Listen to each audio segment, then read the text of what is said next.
YouTube, y'all, we come with 3 disturbing true summertime horror stories. Welcome new subscribers, new people. Let's go ahead and get into the video. Let's go.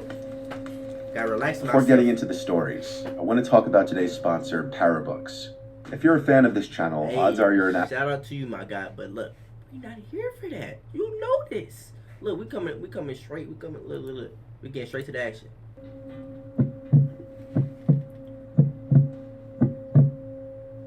In the summertime, my beachfront town is a lot of fun. On the weekends, we go to the beach or someone's pool during the day, and to one of the beach bars at night. I'm getting a little older though, and a lot of my guy friends that I used to go out with on the weekends are no longer single and don't really look to do that anymore. So it's harder to make plans these days than it used to be. One time when I was out with my friends though, these 2 guys approached my friends and I at the bar being friendly because they overheard our conversation and joined in. They looked like they were maybe 8 years older than us, in their mid-30s. They were on the shorter side, but seemed cool enough to hang around. Okay. Their names were Alec and James. They ended up bar hopping with us that night.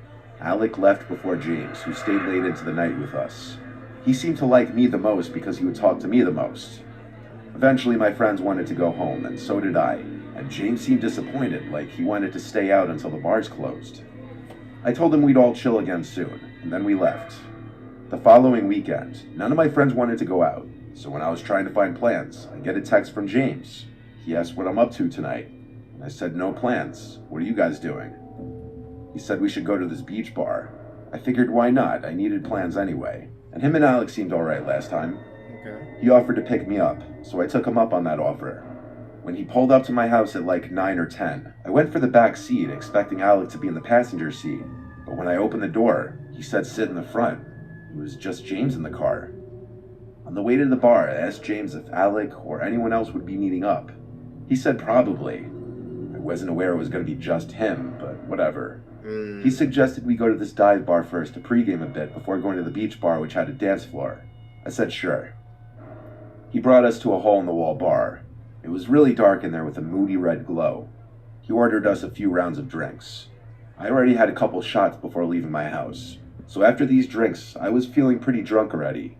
At one point, I had to go to the bathroom, and when I got back, he had 2 more drinks on the counter for us. I didn't even finish my previous one yet. I was shocked he was buying all these drinks for us. I figured If y'all ever end up in this situation, you a fool. Nigga, look, first of all, I don't like to drink anyway or smoke. But like, look, but even when I do, my nigga, I'm not finna let somebody else get me drunk. Like, what the, man, you crazy, boy, what? it was an older person thing. After drinking this last drink is where my memory completely went black. The next thing I remember was waking up in a pitch black room. I was on the floor. I felt around for my phone in my pockets, but couldn't find it. I stood up and held my arms out in front of me until I felt the wall. Hell no. I started feeling around the wall for a light switch. I found it finally and flicked it on. I found myself inside of a small, concrete floor room with a hot water heater and various household cleaning objects like a mop and bucket. There was a closed door in the room. I was beyond confused and absolutely terrified. Where was I? I slowly opened the door, which led to another pitch-black room. A little bit of the light from the small room leaked into the other room. I could tell now it was a carpeted basement. I saw a few pieces of furniture in the room. I couldn't find a light switch though, so I had to make my way through the dark basement, banging into things. I was looking for the stairs when I heard movement behind me, like someone getting up off a couch. Then the familiar voice of James saying my name. I screamed and turned to face the darkness. I could only see the outline of his body across the room. He said, "Calm down, it's not what you think. You got too drunk at the bar, so I brought you back here." To the basement? All I could think to say was, "Why did you put me in that room on the floor? And where are my belongings?" My voice felt weak. He came closer to me and said, "I have all your stuff upstairs. Just relax and lay down." Fuck I no. told him I'm leaving. Just bring me upstairs to my stuff and I'm going home. He said in a slightly more menacing tone, "No, you're not leaving." This was where I threatened him physically, and he responded in a way implying that he had some kind of weapon and he would use it if I tried to leave. His claim was that I was too drunk to drive. I kept saying I'm calling an Uber. He then said, "Relax, I'm gonna get you a glass of water and you're gonna go back to sleep." No, I'm not. I didn't know what to do in this unheard of, terrifying situation. I didn't know what he was planning to do to me, But this whole situation was a giant red flag. He walked past me and went up the stairs. When he got to the top, I heard him unlock the basement door with a key, then open it and shut the door and lock it. I looked for some kind of blunt object I could use as a weapon, but there was literally nothing. I had no choice but to sneak up to the top of the stairs and wait behind the door for him. A long while passed, maybe 5 minutes, before I heard the sound of the door unlocking, and I was instantly ready to attack the second the door opened. I pushed him to the ground and had him in a chokehold. Okay. I yelled at him, "Where's my phone and wallet?" seriously choking him. I let up a bit so he could breathe and speak. He said, "On the kitchen table." I asked if he had any weapons on him. He said a switchblade in his pocket. I reached for it out of his pocket and switched it open. He then explained the best he could with his throat under my arm, that he was only looking out for me. Nigga, fuck. I got up off of him, went to the kitchen, grabbed my belongings from the table, and quickly left the house. I called my brother, who is also my roommate, right away, and he picked up, having been woken up from the call. I explained everything and asked him to pick me up. He came right away. The next day, I went to urgent care to get tested, and Rohypnol was found in my urine. It was confirmed that he roofied me. I then spoke to a lawyer and have since filed a civil suit against James, which is still in progress, and we're building a case. However, there is no clear-cut proof that James was actually the one to roofie me, or that he had any illegal intentions afterward. However, I do believe that I have a good case, considering that he left me on the floor and hid my belongings upstairs. I still to this day don't know what his end goal was. I don't even like to think about whether he did anything weird to me while I was out. To me, you got off kind of good. Not gonna lie, you got out there with your life. In the summertime, I like to spend my time doing outdoor activities. Oh, hell. In the summer, I stay with my family in Monton, Pennsylvania. We have 2 acres of land, a little shooting range in the yard, a quad, 2 dirt bikes, and trails through the woods right by the house that I often ride through. And y'all hear money? One warm but cloudy day, I had nothing to do, so I wanted to get some exercise and took my bicycle out. I have a mountain bike at my parents' house, so I prefer to take it on the trail rather than the roads. I stepped outside and looked at the clouds. It just looked so cool. Yellow sky peeking through the dark, stormy-looking clouds just a bit. I could smell the approaching summer storm. I loved the atmosphere. I checked the forecast before leaving, and I figured I'd have a quick half-hour bike ride before it started raining. Even if I got a little wet, I wouldn't care. I set off from the property towards the trail in the woods. I could feel and hear the gust fronts, and I loved it. This was my favorite kind of weather to bike in. Much of the ride starting out was uphill, and the way back is mostly downhill, which works out nicely. The uphill eventually peaks around a bit of an opening in the woods. That's where I usually stop to rest for a bit. When I got to the opening on this dark day, as usual, I stopped to catch my breath after all the uphill pedaling. I browsed through my phone for a minute, looking at texts and such, and that's when the sound of the wind and all the leaves blowing suddenly stopped, and it was dead silent. There was no wind anymore. What is that noise? I looked around, shocked and kind of intrigued. I'd never seen such a heavy gust front suddenly stop out of nowhere.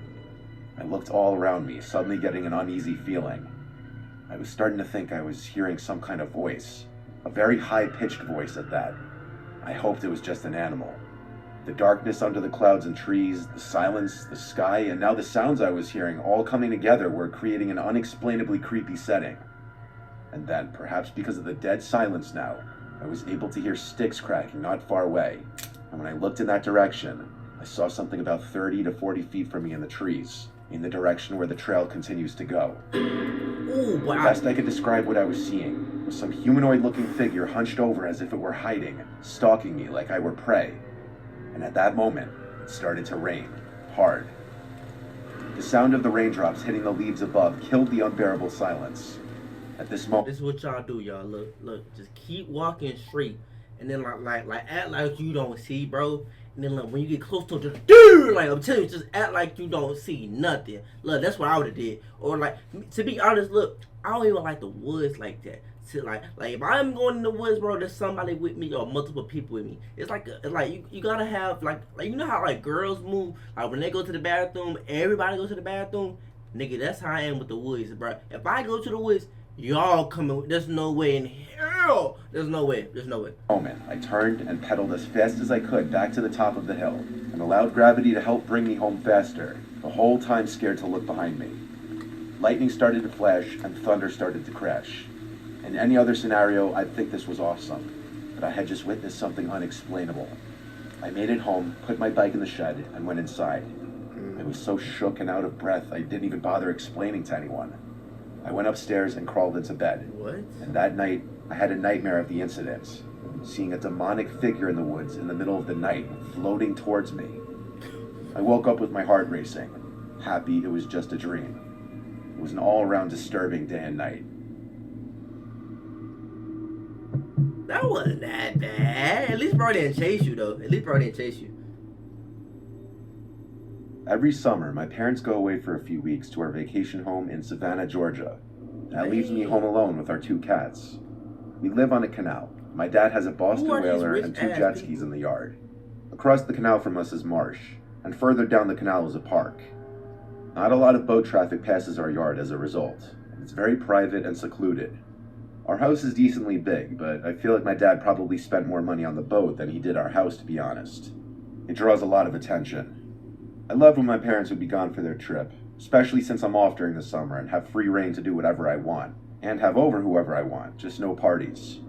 I had the girl I was seeing for a little bit over to hang out in the backyard one night. We sat in the hot tub, and when the hot tub cycled off and it went quiet out, I heard something from the canal. Sometimes you'd hear fish or birds splashing in the water, but this sounded more rhythmic. I stood up and saw in the canal someone kayaking by. I couldn't see anything more than that, though. No features, I couldn't even see what they were wearing. A little unusual this hour at night and this far up the canal, but it is a public canal nonetheless, and it was not a cause for alarm. I did tell the girl I was with how unusual it was, though. Little did I know that was not the last time I'd be seeing that person. Later that night, when we were in bed upstairs, I had the windows closed because the AC was on. Makes sense. The windows in my room faced the canal in the backyard. I had turned off the lamp next to my bed and was watching The Sopranos with a girl who was sleeping over. Suddenly, a white light was flashing through the window. It was moving around sporadically. Both of our reactions at first were simply, what the actual hell is that? You know what She that asked is. if that's a helicopter light, which I dismissed immediately because that was silly. I said I think it's a flashlight. I turned off the TV to bring total darkness in the room. Then I got off the bed and stepped just to the side of the window so I could peek out and see where the light was coming from. I saw. It was someone waving a flashlight from the canal.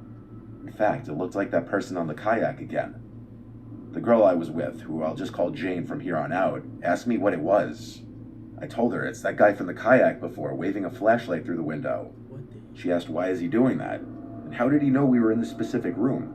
I told her it must have been because he saw the light from the TV screen through the window. He already knew someone was in here. Having a girl in the room gave me that basic, primal urge to act like a man and not be scared. So I opened the window. You just threw it off. Look, if you felt that, you just should have kept that to yourself. Cause like now I'm cringing. Now I got the ick. Like, what are you talking about? Like, if I'm in danger, there's no way I'm thinking, oh, it's time to be a man. Like, what are you talking about? Man, nigga said I got the primal urge to protect her, and there's nobody's gonna. Window and yelled out, what do you want? Shut up. A weak-sounding man yelled back, please, I need help. I yelled back, are you hurt or lost? He yelled back, I'm injured and I can't get out of the kayak. I looked at Jane and asked her opinion of what I should do. She said I should go out there and help him. Get the gun. I called back out to the man, do you want me to call 911? Yes. And he called back, no, I just need help getting out of this kayak. I called 911 back is to on the the man, way. okay, I'll come out. I closed the window, then I sighed and told Jane to wish me luck. She wasn't wearing much clothes in the bed, so I wasn't going to make her get dressed and go out there with me. I threw on a t-shirt and ran downstairs. Then I threw on my slides and opened the back door. I turned on the backyard lights and stepped outside, and that's when I heard a blood-curdling scream from upstairs. It was Jane, screaming my name. I looked around the yard in response in a panic, and I saw a man running towards me from the canal. What the hell? I ran inside and slammed the door shut and locked it, with only 2 seconds to spare because there was a giant bang on the door, followed by the man trying to twist the doorknob open. I grabbed the entire knife holder from the kitchen and brought it upstairs. I locked my bedroom door, and Jane told me she saw that man sneaking up on me the second I turned on the lights outside. He was no old, weak, injured man. He was this big-looking guy. We were paranoid that he was lurking around the property still. I called my dad to tell him what happened. He told me I should be on the phone with the police right now, not him. Yeah, duh. So I called 911, and the police came, did a search of the property, did a report, then rang some of the neighbors' doorbells. Any of my neighbors who answered didn't see anything. The strange part was that the kayak was gone, which led me to believe he ran back to get it and likely ran into the marsh. The fact that we have a decently nice house and an $800,000 boat in the backyard in a secluded, tucked away spot of the canal probably made us look like an easy target to break into that night. Yeah. That person may have even somehow knew that my parents were away. I would have thought the same shit. Scary of how I didn't have a girl over that night. I wouldn't have made it back inside in time to lock the door. If you want to see a... And that's why I getting you a bad man. If none of these stories taught you anything, get you a girl, man. Get you a girl. Man, shout out to all my women out there, man. Y'all be putting on, y'all, man. Look, this gonna be a women appreciation outro, man. Look, man, women just like all the women in my life has made me better. I'm not gonna lie. Any women who I ever like had any communication with like it don't gotta be in like a relationship. It could be just like my mom, my grandma, my aunties. Like, so shout out to all women, man. I ain't really have no men in my life like really put me on game. Like all the stuff I had to teach myself, like mostly. Besides like my uncle did help me a lot. I can't cap. Shout out to my uncle, my nigga. Hey, you already know. But look, like women just do something to me, man. I don't know, like they just hear stuff different, they feel stuff different. Man, I love women, man. Man, God-D, you did your thing. Shout out to you. Look, they goddesses to me.